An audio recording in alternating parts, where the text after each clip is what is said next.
All right, this is my attempt at explaining or kind of supplementing some of what Mick said in his video the other day. Mick spent a lot of time on his video talking about the importance of how important it is to get on throttle earlier. As a matter of fact, we'd had some discussions about why one person is faster than the other. You know, there's lots of factors that go into that: age, reaction time, just your skills. But he said him and Michelle kind of decided that most of the reason they're faster than everybody else is they're getting on the throttle earlier.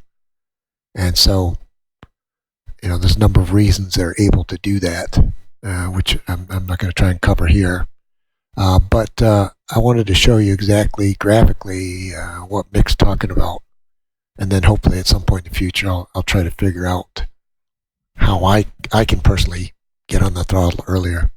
Some of what Mick did say, I was able to improve my lap time over a second after watching the video because I did consciously try to get on the throttle earlier.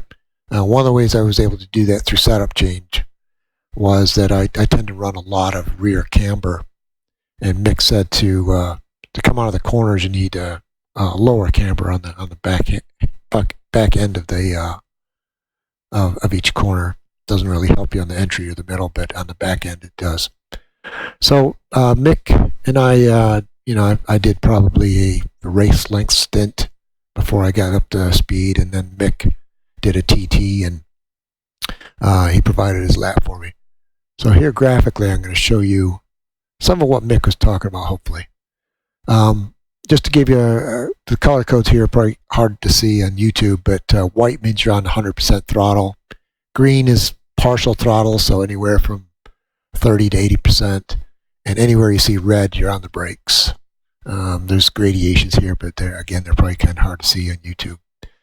So as we go through the start-finish line, Mick is the little red dot. I'm the little white dot. But at the end of the lap, he's at a 126.4, I think. And he's on a 126.871. I'm on a 127.491. So about a half a second difference in lap speed, which is about as close as I'm probably going to get all week. So you can see right here we're both on 100% throttle. For some reason I'm touching my brake a little bit there. As we come into turn one,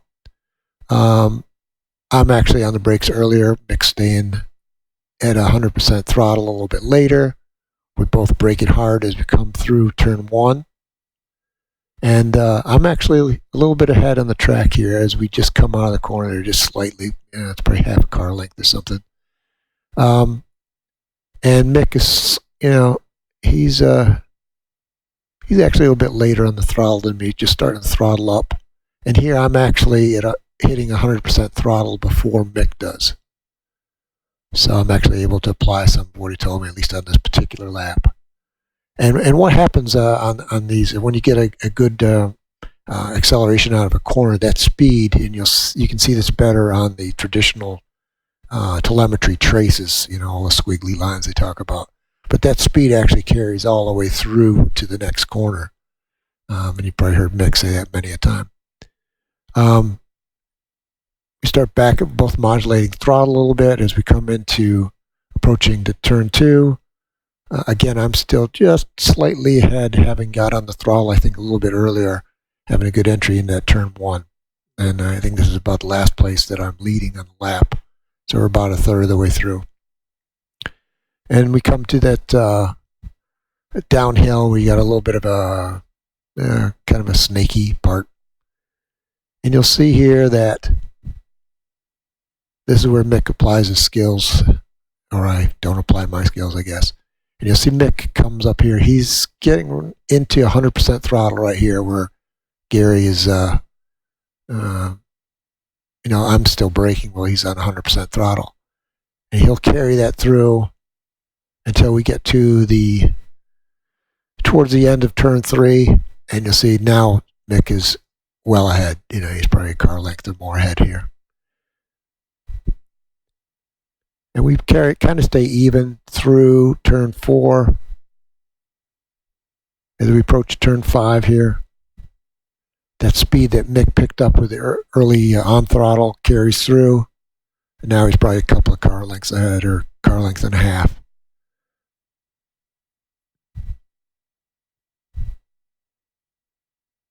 Now here I'm actually on the throttle a little bit earlier than Mick is.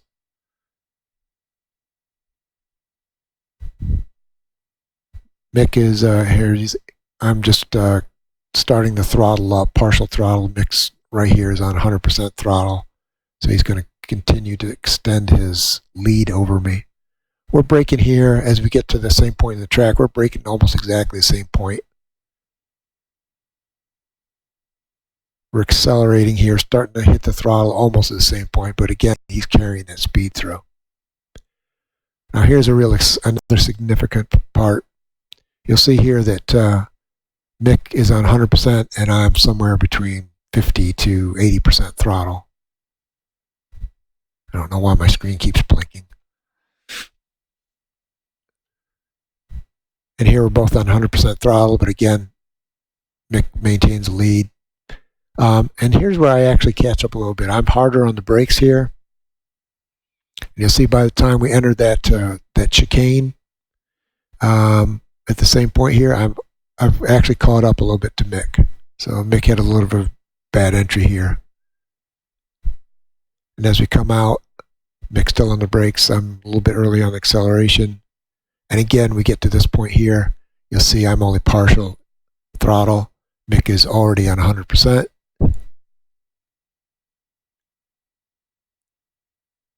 Again, we're braking about the same point, but Mick's getting there earlier. We're going through turn 8 here. You'll see he carried that speed all the way through. He's really killing me on the tight hairpins. And I'm behind. We look like we're both at full throttle about the same spot. And again, Mick's extended his lead back out to where it was before. We're braking about the same point as we come around to the end of the lap. Again, he's probably a car length or two ahead. We come through, and it's a little bit hard to see because it's a little bit warped here because it's so tight. I'm trying to show the two tracks side by side. Again, he's on the throttle a little bit earlier. I'm partial throttle. And you'll see he really gets ahead here as he blasts out. And there's your half second. So he's a half second ahead. And that's kind of what it looks on the simple graph. I'll see if I can post some of the squiggly lines there so you can see. But again, you can see the importance of, it's not just grip through the corners. I think we're maybe, once you get used to this car, roll pretty even on that. It's getting on the throttle early. And that's what Mick said in his video.